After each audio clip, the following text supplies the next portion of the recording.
pessoal, muito bom dia. Aqui quem fala é Nicolas Farto, da mesa de renda variável da Vertic Invest, falando para o nosso Morning Call de hoje, quinta-feira, dia 21 de março de 2024. E o mercado opera com alta agora pela manhã, depois da decisão de juros dos Estados Unidos ontem, que animou os investidores e fez os principais índices americanos fecharem no positivo ontem.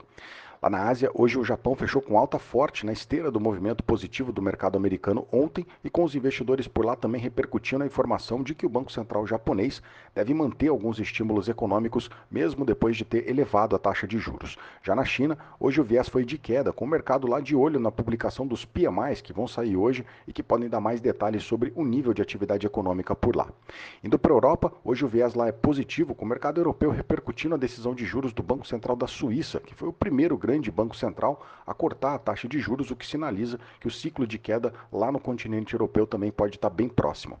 Indo para os Estados Unidos, ontem o dia tinha começado no negativo, mas virou e acabou fechando em alta depois da decisão de juros. Lá em Nova York, ontem o Dow Jones subiu 1,03, S&P subiu 0,89 e o Nasdaq fechou com alta de 1,25%.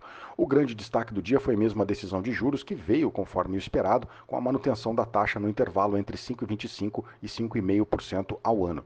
O comunicado também veio bem dentro do esperado, com um relatório de pontos mostrando que a expectativa da maior parte dos diretores do Banco Central ainda é de um corte total de 0,75% na taxa de juros nesse ano de 2024. Já na entrevista coletiva, o presidente do Fed, o Jerome Powell, ele manteve o compromisso de levar a inflação para 2% ao ano e também minimizou os dados de inflação que recentemente vieram acima do esperado. Ele também comentou que o mercado de trabalho deve aliviar a pressão inflacionária. De qualquer forma, ele foi bem cuidadoso com as palavras e também não cravou nenhuma data para a primeira queda de juros lá nos Estados Unidos. Lá na Bolsa de Derivativos em Chicago, as apostas que a queda de juros aconteça na reunião de junho subiram de 55% para 67% no final do dia de ontem.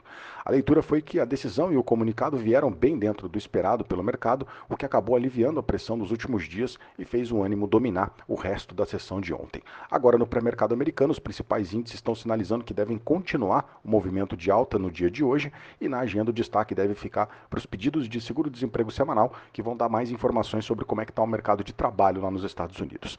Vamos atualizar aqui as bolsas. S&P Futuro subindo 0,33, Eurostock 600 subindo 0,53, lá em Londres o FTSE está subindo 0,93%. No Japão, o Nikkei hoje teve alta forte de mais de 2% e na China o Xangai Composite caiu 0,08%. O DXY dólar index está caindo 0,41% e os juros de 10 anos do mercado americano caindo agora 1%, com a taxa anualizada cotada a 4,22%.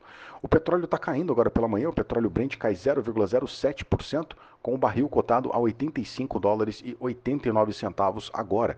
Já o minério de ferro continuou subindo na China nessa madrugada. Lá em Dalian, hoje o minério subiu 2,72% e fechou cotado aos 118 dólares a tonelada. Nas criptomoedas, o Bitcoin voltou a subir depois de ter caído 10% da máxima histórica nessa semana e agora está negociada na casa dos 67 mil dólares, a maior criptomoeda. Vindo para cá, ontem o Ibovespa seguiu o movimento de alta lá fora e subiu 1,25% e fechou nos 129.125 pontos. O dólar ontem caiu forte, caiu 1,10% e voltou abaixo dos R$ 5,00 e terminou o dia nos R$ 4,97. Os juros por aqui também caíram em quase toda a extensão da nossa curva, o que ajudou bastante as empresas mais ligadas ao mercado local. No fim do dia, a gente também teve decisão de juros por aqui, com a queda de 0,5% na taxa Selic, conforme esperado pelo mercado, que agora trabalha com a taxa a 10,75% ao ano. Porém, no comunicado, o Copom passou a projetar só mais um corte de 0,5% para a taxa Selic na próxima reunião, o que pode fazer o mercado aqui hoje ter que se ajustar nas expectativas com relação aos próximos cortes da nossa taxa Selic. Nas ações, o destaque ficou para Braskem, que ontem disparou mais de 15%, com o mercado repercutindo o resultado trimestral da empresa, a notícia também sobre uma potencial aquisição de parte da companhia e também a elevação da recomendação de compra pelo Banco Santander. Bom, as ações que mais pesam no nosso índice aí acabaram ajudando também. Ontem a Vale subiu 0,67%, revertendo o começo do dia, que tinha sido negativo, depois que saiu a notícia de que a empresa teve 920 milhões de euros bloqueados pela justiça lá na Holanda por conta do rompimento da barragem de Mariana. Já a Petrobras ontem subiu mais de 1%, subiu 1,75%, mesmo com a queda do petróleo. Isso tudo porque a empresa repercutiu a notícia de que o Ministério da Fazenda aqui no Brasil deve pressionar o presidente Lula para aprovar o pagamento de dividendos extraordinários. Para fechar, hoje na nossa agenda o único destaque local vai ficar para a divulgação da arrecadação federal e também para os dados de fluxo fluxo cambial semanal. Bem, esses são os destaques para hoje. Eu agradeço a sua companhia e te desejo um excelente dia. Um grande abraço, valeu e até amanhã.